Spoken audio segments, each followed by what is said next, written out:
Assalamualaikum warahmatullahi wabarakatuh. Perkenalkan, nama saya Nurul Sultan Pasya, mahasiswa semester 6 Prodi Pendidikan Jasmani, Kesehatan dan Rekreasi di Universitas Muhammadiyah Sukabumi.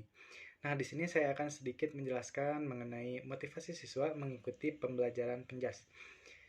Langsung ke pembahasan. Nah, di sini ada motivasi menurut ahli dikatakan oleh Winkel dalam Ayeuna Mulyana tahun 2018 mengatakan bahwa motivasi belajar adalah segala usaha di dalam diri sendiri yang menimbulkan kegiatan belajar dan menjamin kelangsungan dari kegiatan belajar serta memberi arah pada kegiatan-kegiatan belajar sehingga tujuan yang dikehendaki tercapai.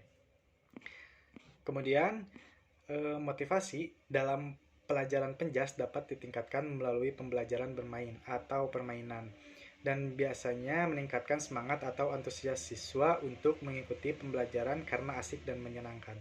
Nah, jika biasanya kita belajar monoton, tidak ada permainan, tidak ada game, biasanya cenderung membosankan untuk para siswa. Beda dengan misalkan menggunakan metode pembelajaran menggunakan game atau misalkan memodifikasi. Biasanya antusias siswa itu lebih tinggi, lebih semangat, tapi tentu saja dengan capaian yang dituju apa. Nah, kemudian bisa juga dengan melihat orang lain. Contoh, suatu saat saya ingin menjadi seperti salah satu pemain timnas, dapat mengharumkan nama bangsa. Muncul motivasi dalam diri sendiri ingin menjadi seperti mereka dan ditambah dorongan dari luar. Nah, kalau misalkan ini siswa bisa melihat contohnya dalam sepak bola di suatu tempat pasti banyak anak kecil yang menggunakan jersey atau kaos timnas Indonesia. Oh, saya pengen jadi seperti Pratama Arhan. Saya ingin menjadi seperti siapa, siapa, siapa. Nah, mereka itu akan terpacu semangatnya karena ingin menjadi seperti idolanya. Nah, kemudian di sini motivasi itu terbagi menjadi dua. Ada motivasi intrinsik dan ekstrinsik. Nah, motivasi intrinsik adalah motif-motif yang menjadi aktif serta berfungsi sehingga tidak perlu rangsangan dari luar. Karena dari dalam diri individu sudah ada dorongan untuk melakukan sesuatu. Nah, motivasi ini muncul dari diri sendiri. Oh, saya pengen menjadi seperti pemain timnas tanpa ada dorongan dari orang lain, tanpa ada paksaan dari orang lain. Jadi muncul motivasi dari diri sendiri ingin seperti apa, ingin menjadi seperti siapa. Nah, kemudian ada motivasi ekstrinsik. Nah, motivasi ekstrinsik adalah motif-motif yang aktif dan berfungsi karena adanya perangsang dari luar.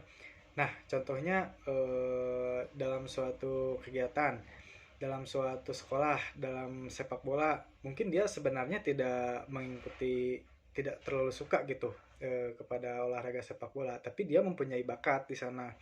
Kemudian ada dorongan dari seorang pelatih atau misalkan dari seorang guru. Kamu bagus, kamu jago bermain. Coba kamu tingkatkan lagi. Nah, biasanya yang kayak gitu tuh memacu semangat. Ya meskipun sebenarnya dia tidak suka, tapi lama-lama dia akan menekuni, dia akan suka. Jadi dia disemangati oleh orang lain dengan dorongan orang lain dan kemudian muncul untuk dirinya sendiri menjadi semangat.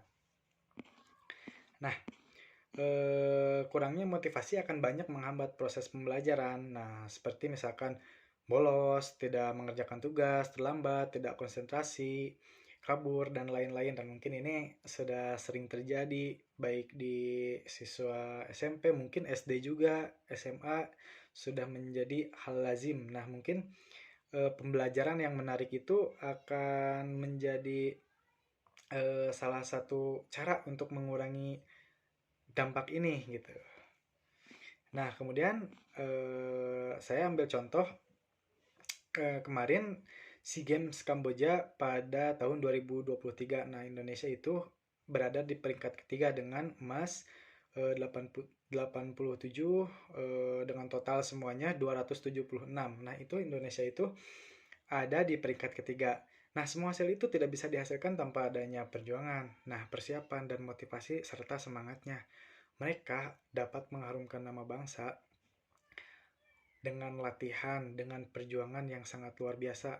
Mereka tidak mungkin mengikuti langsung secara langsung bisa menjadi sukses seperti itu. Tidak, tapi mereka melalui perjuangan proses yang sangat-sangat matang dengan perjuangan serta semangatnya pasti tinggi. Nah, SEA Games itu diharapkan dapat menjadi contoh dan membangun motivasi anak muda atau siswa pelajar karena banyak atlet yang berasal dari sana. Dan semuanya butuh motivasi baik dari diri sendiri dan juga dari luar.